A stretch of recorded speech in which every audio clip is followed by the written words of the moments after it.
Dalam satu kelompok, pokoknya saya harus menang, semua harus tunduk kepada saya. Nggak bisa seperti itu. Atau di dalam keluarga, pokoknya ini saya harus menang sendiri. Tetapi harus demokrasi. Saling mendengarkan pendapat satu dengan yang lain, itu yang akan membangun menjadi sebuah kesatuan dalam keluarga. Nah, firman Tuhan pada siang ini dengan judul sehati sepikir, satu hati, satu pikiran. Ada 3 poin yang bisa saya gambarkan di sini. Yang pertama dari ayat 4 sampai 5. Yang pertama itu adalah bersukacita. Dalam satu kelompok pasti kita ingin bersukacita. Mungkin kita sudah penat dengan pekerjaan kita masing-masing. Dari Senin sampai Jumat atau Sabtu kita sudah bekerja seharian penuh, penat, pikiran pusing. Kita butuh bersukacita dengan teman-teman kita, dengan kelompok kita. Nah, ayat 4, bersukacitalah senantiasa di dalam Tuhan.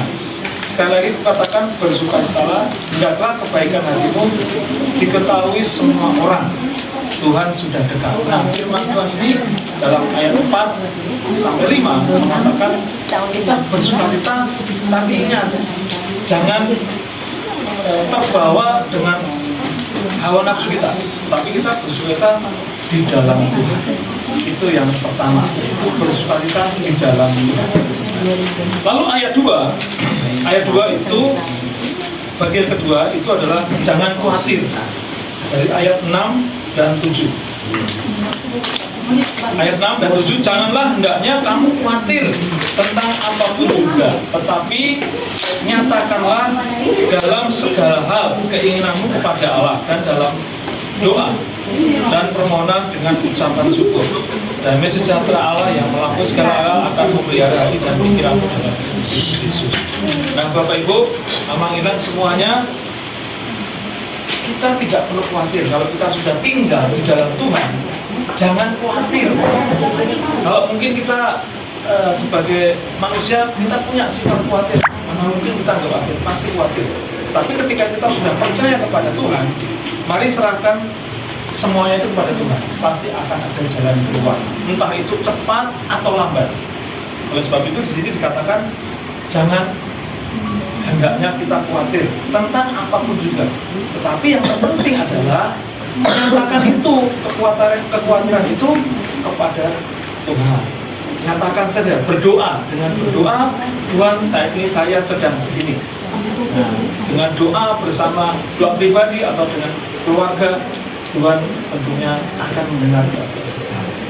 Nah, bagian ketiga, ketika kita sudah masuk ke dalam sebuah komunitas, satu kelompok, hendaknya kita sehati sepikir, yaitu kita pasti akan mengambil sebuah keputusan. Nah, lakukanlah keputusan itu dengan penuh tanggung jawab. Mari kita lihat di ayat 9. Apa yang telah kamu pelajari, dan apa yang telah kamu terima, dan apa yang telah kamu dengar, dan apa yang telah kamu lihat daripadaku, lakukanlah itu. Nah, ini dikatakan dalam ayat 9, apa yang sudah kita putuskan bersama-sama demi kebaikan bersama, mari kita lakukan bersama-sama dengan penuh tanggung jawab. Nah, ketika kita masuk dalam sebuah kelompok, kita itu ibaratnya kertas putih seperti ini, amanah. Kita masuk dalam sebuah kelompok, ini sebuah kertas putih.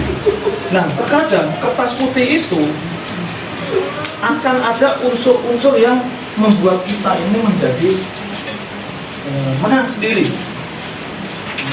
Menang sendiri. Mungkin kita dalam satu kelompok nggak suka juga, benci. Semakin benci. Lalu mungkin kita kadang melanggar aturan seperti ini, atau juga mungkin kita menipu. Nah, ketika kita masuk kemudian hidup kita dirusak seperti ini, sulit untuk dikembalikan. Pasti ada bekasnya seperti ini, pasti ada bekasnya.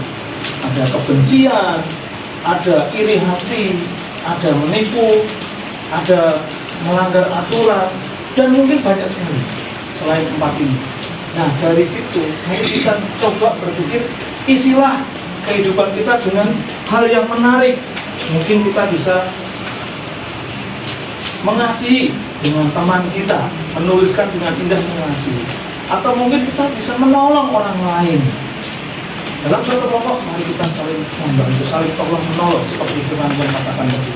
Atau mungkin kita bisa berbagi. Nah ini 3 hal contoh. Mari kita menuliskan kertas putih ini dengan sebuah hal yang baik. Jangan kita rusak sendiri ketika kita masuk ke dalam sebuah kelompok. Baik itu kelompok di pekerjaan, di sekolahan, di tempat kuliah, atau mungkin di masyarakat. Terkadang kalau di masyarakat lebih luas lagi, lingkupnya itu lebih banyak, bukan orang Kristen semua, bukan orang yang percaya Patriot. Ada yang Muslim, ada yang Kristen, ada yang begitu, macam-macam. Ketika kita bisa menghiasi hidup kita itu dengan tulisan yang bagus, mengasihi mereka, berbagi, menolong, dan sebagainya, pasti Tuhan akan berkenan dengan hidup kita.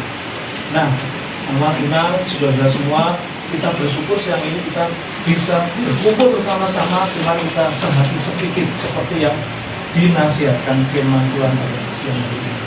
Mari kita bersama-sama memulai hidup yang baru, pengalaman yang baru selama tahun 2025 ini. Kita nggak tahu besok bulan Maret akan terjadi apa. Besok bulan April mau terjadi apa. Ketika kita arisan di tempat Namboru Darlington, Clinton, nggak terjadi banjir. Tapi ternyata tanggal 28, 29 terjadi banjir di mana-mana. Kita nggak tahu. Oleh sebab itu mari kita hiasi, kita tuliskan hidup kita masing-masing ini dengan hal yang positif, dengan hal yang baik. Jangan kita rusak. Kalau kita rusak, akan ada bekasnya. Amin. Demikianlah firman Tuhan. Mari kita berdoa bersama-sama. Mari kita tunduk kepala. Tuhan Yesus yang baik, terima kasih Tuhan karena pada siang hari ini kami boleh bersama-sama mendengarkan firman Tuhan. Bagaimana Tuhan telah mengajarkan kami semua untuk kami bisa masuk ke dalam sebuah kelompok. Bagaimana kami harus mengasihi satu dengan yang lain, berbagi, menolong, saling memperhatikan. Terima kasih Tuhan, Engkau sudah memberkati kami semua. Bentuklah kami, didiklah kami, aturlah kami supaya kami bisa sehari sepikir untuk memuji nama Tuhan, melayani Tuhan, saling mengasihi satu dengan yang lain. Terima kasih Tuhan, bersyukur untuk pengumuman Simorangkir ini biarlah menjadi berkat untuk kami semua sebagai pengurus, sebagai anggota, kami boleh bersama-sama bersukacita seperti itu. Terima kasih Tuhan untuk semuanya ini. Dalam nama Tuhan Yesus kami berdoa. Amin.